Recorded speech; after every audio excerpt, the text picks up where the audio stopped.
খালা করছে হালুয়া রুটি, কাঠমোল্লা করছে ডাব চুরি। হালুয়া রুটি করে খালা করছে বেদাত, মহিলার কাপড়ে আগুন জ্বালিয়ে পালন করছে শয়তানের সুন্নাত।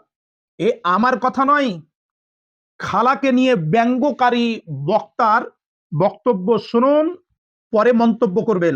আর খালা জীবনে নামাজ পড়ে না, শোবে বেড়াতে ঠিক রুটি করছি, জান্নাতে যাবে রুটি বেলে, ঝাঁটার জুতো খাবি। জান্নাত কখনো রুটি বেলে পাওয়া যায়? কিছু কিছু হারাম করে বলছে হালুয়া রুটি। আমি একবারও বললাম হালুয়া রুটি খাওয়া হারাম? কথা বলেন। আপনি কালকে করে খান না, কে মানা করেছে? রোজ করে খান। কিন্তু কেউ যদি বলে শবে বরাতের দিনে হালুয়া রুটি করতেই হবে, এর থেকে বড় কাঁচা বেদাত আর কিছু নাই। এখানেই শেষ নয়, শেষ অব্দি শুনুন।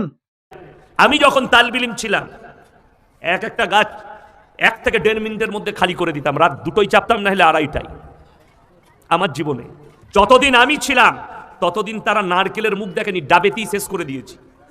মগরিবের পরে দেখবেন মাদ্রাসার তালবিলমিরা পড়তে বসে না? আমাদের মাদ্রাসায় মগরিবের পরে ছেলেরা সবক ইয়াদ করে।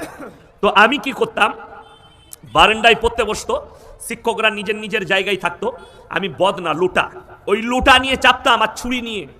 মগরিব পরে ছেলেরা পড়ছে, আমি চেপে গেছি, ডাব কাঁদিতে রয়ে গেছে, পানি কিন্তু আমার বদনায়, ফুটো করে মাল বার করে নিয়ে চলে এসেছি। নেমে চলে এসে বসে, শিক্ষক মনে করছে মাল পানি খাচ্ছে, কিন্তু ও তো ডাবের পানি। আমি যখন স্কুলে পড়ি, স্কুলে খেলা চলছে, ফাইনাল খেলা, একটা মেয়ের কাপড়ে আগুন ধরিয়ে দিয়ে পালিয়ে এসেছি। আমি আর স্কুলে পা রাখিনি। সেই দিন থেকে আমার মাস্টার মশাই একজন বলেছিল, ছেলেটা ডাকাত হবে না হলে মার্ডারার হবে, আমার জন্যে। সেই ইয়াসিন। সুপ্রিয় দর্শক, এ ধরনের ভিডিও পোস্ট করার আমার আদৌ ইচ্ছা ছিল না। শবে বারাতের আমল ফরজ ওয়াজিব কিছুই নয়, তবে নফল। যে করছে তাকে করতে দাও, যে করবে তাকে নিয়ে এত ব্যঙ্গ কেন? হালুয়া রুটির ব্যাপারে বেদাত এবং হারামের ফতোয়া কিয়ামত অবধি দিতে পারবে না।